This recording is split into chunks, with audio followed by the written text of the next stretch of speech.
এই রাস্তায় চলতে গেলে আপনার লক্ষ্যের দিকে পৌঁছতে গেলে অনেক কিছু বাধা বিপত্তি আসে, তাই তো? আপনি অনেক কিছু করছেন, অনেক কিছু, একটা ব্যবসা শুরু করেছেন, একটা নতুন কিছু সংগঠন শুরু করেছেন, অনেক বাধা বিপত্তি আপনার সামনে আসবে। কিন্তু এই বাধা বিপত্তিটাকে সম্পূর্ণটাকে ওভারকাম করে লক্ষ্যে পৌঁছানোটাই হচ্ছে তপ।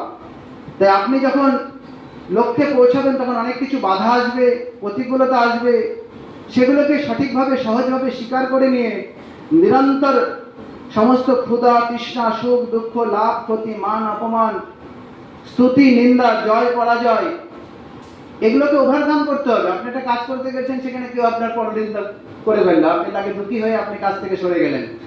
তাই সমস্ত কিছু থেকে আপনাকে ওভারকাম করতে হবে। সমস্ত সুখ দুঃখ লাভ ক্ষতি মান অপমান সবকিছুর ঊর্ধ্বে উঠে আপনার লক্ষ্যকে পৌঁছাতে জন্য আপনাকে তপ করতে হবে এবং লক্ষ্যে পৌঁছাতে হবে। এটাকে বলছে তপ। রাস্তায় যা কিছু প্রতিকূলতা আসে সবকিছুকে ওভারকাম করে আপনার লক্ষ্যে পৌঁছানোই হচ্ছে তপ। শৌচ সন্তোষ তপ। নাম্বার 4 সাধন পদ্ধতি হচ্ছে স্বাধ্যায়। স্বাধ্যায় মানে সুঅধ্যয়ন করা, ভালো ভালো পুস্তক পড়া, আত্মচিন্তন করা, যাকে বলছে আত্মচিন্তন। তাই যদি আপনি ভালো ভালো পুস্তক না পড়েন আপনার ভিতরে জ্ঞানের ঘটিত হবে না। আপনাকে গীতা বেদ উপনিষদ অষ্টাধ্যায় ব্যাকরণ শাস্ত্র যোগশাস্ত্রে যোগ দর্শন পড়তে হবে। যতক্ষণ আপনি যোগ দর্শন করবেন অষ্টাঙ্গ যোগ পড়বেন ভালো ভালো স্বাধ্যায় করবেন ততক্ষণ আপনার ভিতরে জ্ঞানের আলো ঘটবে না। আর জ্ঞানের আলো না ঘটলে উজালার প্রকাশ ঘটবে না। তাই আপনাকে স্বাধ্যায় করতে হবে। তাই যখন আমাদের ভালো ভালো অধ্যয়ন করবেন, গীতা দর্শন উপনিষদ বেদ যোগ দর্শন এগুলো অধ্যয়ন করবেন, তখন শ্রদ্ধা সহকারে অধ্যয়ন করবেন, তাকেই বলছে স্বাধ্যায়। তাই উত্তম গ্রন্থের অধ্যয়ন করলে আমাদের বিচার এবং সংস্কারের পবিত্রতা আসে, দিব্যতা এবং দৃঢ়তা আসে। বিচারের পবিত্রতা এবং দৃঢ়তার মধ্যে দিয়ে জীবনের সাত্বিকতা আসে, আর আমরা পরমপিতা পরমেশ্বরের সান্নিধ্য প্রাপ্ত হই। তাই স্বাধ্যায় জরুরি, এটাও একটা যোগের অঙ্গ।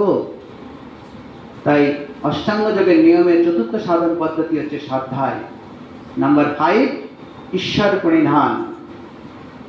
ঈশ্বর পরিধান হচ্ছে যোগাঙ্গের দ্বিতীয় অঙ্গের পঞ্চম সাধন পদ্ধতি হচ্ছে ঈশ্বর পরিধান, অর্থাৎ ঈশ্বরের প্রতি পূর্ণ সমর্পণ এবং পূর্ণ শ্রদ্ধা।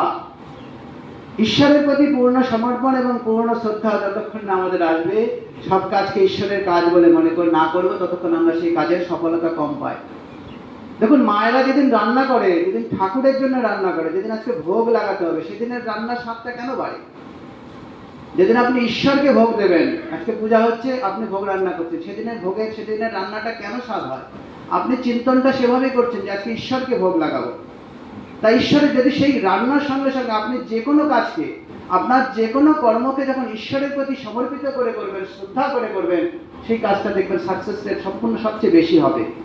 তাই একেই বলছি ঈশ্বর পরিধান। তস্মিন পরম গুরু সর্বক্রিয়াণাম অর্পণম।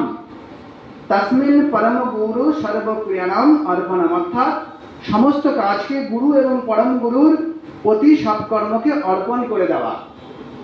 গুরু এবং পরম গুরুর প্রতি, ঈশ্বরের প্রতি সমস্ত কর্মকে অর্পণ করে দেওয়াইকেই বলছে ঈশ্বর পরিধান। তস্মিন পরম গুরু সর্বক্রিয়াণাম অর্পণম। তাই কর্ম যখন প্রভুকে প্রসন্ন করার জন্য হয়, তার প্রতি পূর্ণ সমর্পিত হয়, তখন ভক্তের উপরে ভগবানের কৃপা বর্ষিত হয়। অর্থাৎ আমাদের জীবনের রথটাকে যদি চালক যদি ঈশ্বরকে করে দিই, মহাভারতে অর্জুন কি করেছিলেন জানেন? তার রথের সারথি কাকে করেছিলেন? অর্জুনকে করেছিলেন। তিনি জানতেন যদি ঈশ্বরকেই যদি আমার রথের সারথি করে নিই, তাহলে সেই যুদ্ধে আমার জয় সুনিশ্চিত। তা আপনি আপনার জীবন যুদ্ধে সেই সারথিটাকে ঈশ্বরকে বসিয়ে দিন। যখন আপনার এই জীবন যুদ্ধের সারথি যখন স্বয়ং ঈশ্বর হবে, তখন আপনার তো যুদ্ধের জয় সুনিশ্চিত। তাই আপনার সব কাজকে যখন ঈশ্বর পরিধানে, ঈশ্বরে সমর্পিত হয়ে করবেন, আপনার জীবনের জয় সুনিশ্চিত।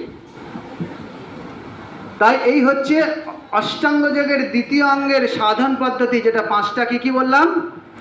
শৌচ, সন্তোষ, তপ, স্বাধ্যায় এবং ঈশ্বর পরিধান।